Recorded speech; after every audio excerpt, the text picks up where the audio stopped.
Chers amis, chers lecteurs de Parisian Gentleman, chers gentlemen, bonjour, bonjour et bienvenue dans Sartorial Talks, nos discussions sartoriales pour le deuxième épisode consacré aux différentes chaussures pour hommes.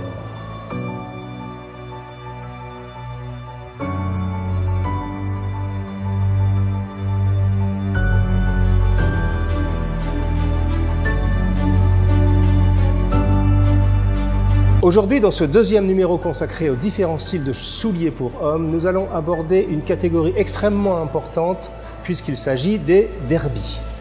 Quand je dis importante, c'est pour deux raisons. Tout d'abord parce que les derbies constituent sans doute l'une des plus grosses ventes de souliers dans le secteur masculin et également parce que dans beaucoup de garde-robes, il y a énormément de derbies puisque ce soulier a la particularité d'être à la fois formel et à la fois casual et donc d'être beaucoup plus adaptable que le Oxford, que donc le Richelieu en français.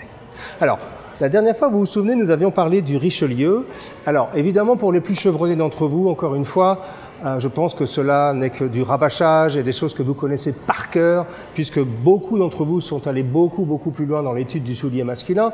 Mais pour les nombreuses personnes qui nous ont demandé de rappeler brièvement les grands styles de souliers, je pense que cela va vous aider. Et surtout, la première chose à connaître lorsque vous êtes amateur de souliers, c'est de savoir faire la différence entre un Richelieu et un derby. Alors, la différence, elle est visuellement assez aisée à faire, puisque du côté du Richelieu, vous avez les œillets qui sont directement percés dans le corps du soulier, et pour le derby, il y a donc cette partie de cuir qui est rajoutée et cousue sur le corps du soulier. Alors, d'où vient cette invention? Parce que cette invention est, d'après nos recherches, postérieure à l'invention du Richelieu, et pourquoi quelqu'un a décidé un jour de rajouter ces deux morceaux de cuir. Alors, l'histoire dit qu'il s'agit d'un certain monsieur, je regarde mes notes, qui s'appelle Edward Smith Stanley, qui était le 14e comte de Derby, donc d'où le nom Derby, qui était un monsieur d'une stature relativement imposante et surtout qui avait des pieds extrêmement forts, tant au niveau du coup de pied qu'en termes de longueur. Donc c'était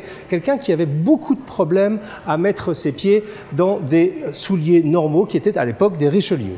Donc il demanda à son bottier de rajouter sur le soulier ces deux morceaux de cuir qui, comme vous pouvez le constater, donc, vont ajouter de l'espace au niveau du laçage et surtout également une plus grande flexibilité au niveau du coup de pied. Donc c'est l'invention, et c'est la base de l'invention du derby, c'était de procurer au porteur, donc à l'occurrence à ce fameux comte, le 14e du nom de Derby, plus de confort pour des pieds qui étaient plus importants que la moyenne. Cette invention a été reprise depuis et c'est devenu donc le derby que nous connaissons tous et qui est une version, je dirais, immédiatement un tout petit peu plus décontractée que l'Oxford. Encore une fois, vous voyez un Richelieu à ma droite, un derby à ma gauche, immédiatement vous voyez que le derby est quelque chose de plus casual. Historiquement, le derby vient, comme l'Oxford, d'une botte, qui était une botte militaire à l'époque. Alors là, j'ai une version uniquement bottine, toujours chez nos amis, bien sûr, de Cobbler Union, où nous sommes depuis le début de cette petite série de vidéos. Et donc là, nous avons donc une bottine derby, et ici un soulier derby. Donc vous voyez que le soulier derby est toujours l'adaptation d'un soulier plus haut, puisque, je vous le rappelle, au XIXe siècle, il était très malaisé de marcher sur des rues, dans des rues qui étaient peu carrossables et qui n'avaient pas de trottoir. Alors, il y a un petit débat sémantique au sujet du derby que j'aimerais aborder aujourd'hui avec vous, puisque dans certains pays, on prononce d'ailleurs aux États-Unis derby, derby. En Angleterre, on a plutôt tendance à appeler ça un derby, et dans certains pays, on appelle ça un blucher. Alors, certains vous diront qu'un blucher et un derby, c'est la même chose. Chez Parisian Gentleman, on a fait beaucoup de recherches sur le sujet et il semblerait que ce ne soit pas exactement la même chose, puisque un blucher, en voici un exactement ici, donc vous voyez, il s'agit clairement d'une chaussure décontractée, casual, pour être portée à l'extérieur, avec celle-ci en plus montée sur une semelle Vibram. Donc ce sont clairement des chaussures country, et des chaussures qui sont portées pour des activités en plein air. Et là, c'est ce qu'on appelle un blucher. Pourquoi un blucher? Parce que vous voyez qu'on reconnaît un blucher à la forme de cette couture ici, que l'on appelle en forme de crosse de hockey sur glace. Donc c'est ce qu'on appelle un blucher qui est différent d'un derby qui n'a pas tout à fait la même forme au niveau de la couture. Je sais, certains diront que c'est un peu pinaillé, mais c'est l'origine du mot blucher. C'est chaque derby qui a cette forme de crosse, on appellera ça plutôt un blucher. Donc évidemment, les derbys, comme je vous l'explique, sont plutôt des chaussures d'extérieur, des chaussures outdoor, comme on dit aujourd'hui, réservées donc à des activités plutôt de week-end et généralement moins portées avec un costume ou avec une tenue business qu'un Richelieu.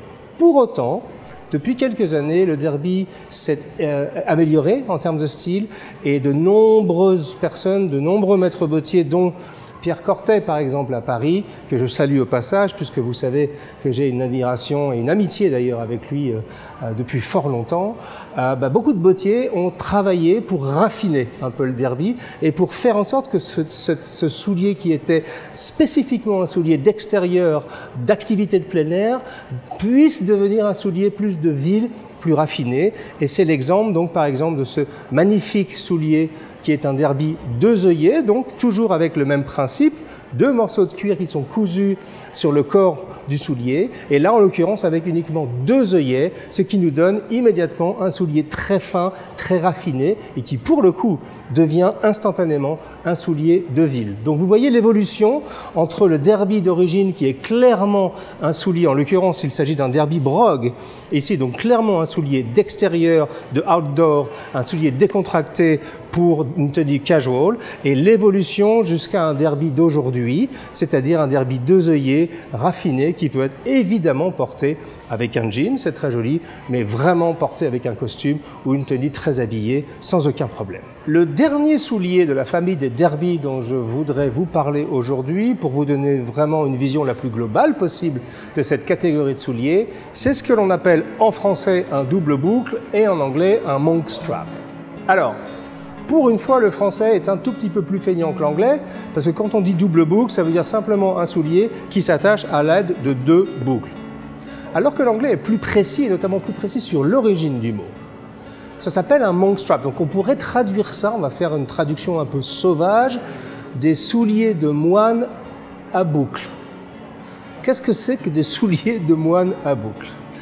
Historiquement, les moines, quelle que soit leur congrégation, avaient pour habitude de porter des sandales.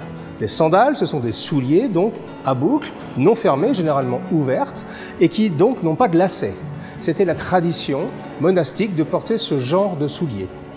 Évidemment, pendant l'hiver, les moines avaient froid, et quand porter un soulier ouvert, même avec des boucles, même s'il est recouvert d'un petit peu de cuir, mais avec une partie de vos pieds apparent, avec ou sans chaussettes, ça posait un problème de confort, et bien sûr, un problème de santé, même littéralement, puisqu'il faisait très froid.